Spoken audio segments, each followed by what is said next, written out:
It's brought to you by allaboutmkim.org, the MKIM's knowledge base.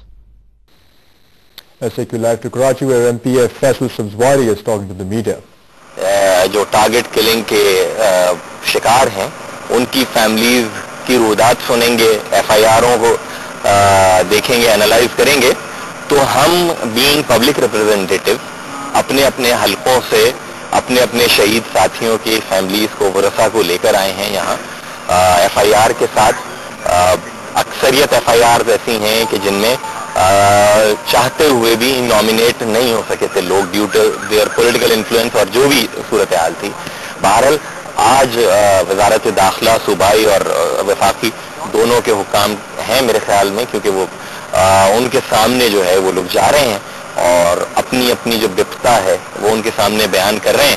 ہماری توقع یہ ہے کہ اس کمیٹی سے کوئی نتیجہ نکلے اور اس نتیجے پر پھر عمل درآمد ہو. ہم پر بہت زیادہ دباؤ ہے اپنے کارکنان کے, ورثاء کا جو شہید کارکنان ہیں, اپنے جو کارکنان ہمارے ماشاءاللہ باقاعدہ حیات ہیں ان کا اور عوام کا. یہ جو سلسلہ ہے جرائم پیشہ افراد کے سیاسی سرپرستی میں کام کرنے کا, اس کو رکنا چاہیے. اور ہماری بھرپور خواہش ہے کہ حکومتیں خواہ وہ صوبائی ہوں یا وفاقی, وہ اس سلسلے میں ایسا قدم اٹھائیں کہ آئندہ کسی فرد کو کسی سیاسی چھتری کے تلے پناہ نہ ملے. اچھا فیضل یہ بتائیں, سزا بتائیں کہ کیا جو آپ نے جو آپ شکایت کی ہے کوئی کچھ ایسا نامینیٹ کیا ہے, کچھ آپ نشاندہی کی ان لوگوں کی جو دیکھیے سینکڑوں ورثاء ہیں, پچھلے ایک برس کے 80 سے زیادہ ہمارے شہید ہیں. ہر وارث نے ہر کیس میں جو بھی مجرم ہے جو بھی ملزم ہے اس کو نامینیٹ کیا ہے. ایز اے پولیٹیکل پارٹی ہم نے کسی کو آئیڈینٹیفائی یا نامینیٹ نہیں کیا ہے. کسی کے باپ کو شہید کیا ہے تو بیٹے نے آ کر بتایا ہے کہ یہ لوگ تھے. کسی کے بھائی کو مارا ہے تو انہوں نے آ کر بتایا ہے. وہ علاقے جو ہیں وہ سیلف ایکسپلینیٹری ہیں جن علاقوں میں یہ واقعات ہوئے ہیں, کہ اگر لیاری اور سراؤنڈنگ ایریا میں ہو رہا ہے تو کون ہو سکتا ہے, اگر لانڈی کورنگی میں ہو رہا ہے تو کون ہو سکتا ہے, اگر فوراب گوٹ ایڈجوائننگ ایریاز میں ہو رہا ہے تو کون ہو سکتا ہے. ولی گلنگ جبکہ آپ یہاں پر آئے, آپ ایک سیریس ایفرٹ جو یہ کہہ رہے ہیں, اسی دوران شہر میں بھی اور بھی ٹارگٹ کلنگز ہو گئیں. وفاقی وزیر داخلہ صوبائی وزیر داخلہ سیاسی جماعتوں کی جانب سے بھرپور کوشش کی جا رہی ہے. آپ اسے کس کا فیلئر قرار دیں گے, لا انفورسمنٹ ایجنسیز کا یا کہ صوبائی یا وفاقی وزیر؟ دیکھیے قانون نافذ کرنا, جہاں قانون نافذ کرنے والے اداروں کا کام ہے وہاں اس میں سب سے اہم ذمہ داری جو ہے وہ حکومتوں کی ہے, صوبائی اور وفاقی حکومتوں کی. ہم یہ سمجھتے ہیں کہ سڑکوں پر خون بہتا رہے گا تو پھر حکومتوں کے کردار اور حکومتوں کے عمل کرنے کی خواہش پہ بہت بڑا سوالیہ نشان آئے گا. اس کو فی الفور رکنا چاہیے اس سلسلے کو. یہ شہر پاکستان کا معاشی ہب ہے, کسی کو بھی اپنے مذموم سیاسی مقاصد کے لیے اس شہر کی قسمت سے کھیلنے کا حق نہیں دیا جا سکتا.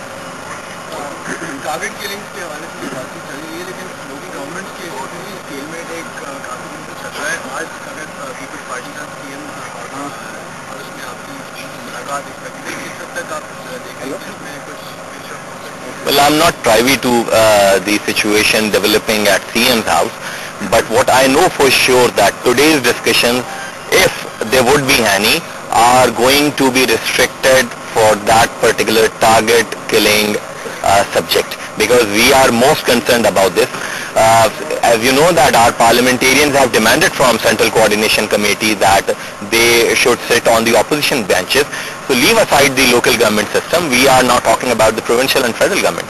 ویسے یہ بتائیے گا کہ رحمان ملک صاحب نے ایک سلوشن پیش کیا کہ جو بنگالیز اور افغانیز ہیں یہاں پر انلیگلی پلیسڈ لوگ ہیں وہ واپس چلے جائیں تو صورتحال بہتر ہو سکتی ہے. دوسری جانب انہوں نے کہا ہے کہ سرکاری اور غیر سرکاری اسلحہ, لائسنس یافتہ غیر لائسنس یافتہ, یہ سب کینسل کر کے ضبط کیا جائے گا. دونوں تجاویز آپ کتنی افیکٹو سمجھتے ہیں؟ کراچی میں کوئی اسلحے کی فیکٹری نہیں ہے. اسلحے کی ترسیل کراچی میں روکے, ناجائز اسلحہ ٹرکوں کے ساتھ آتا رہتا ہے.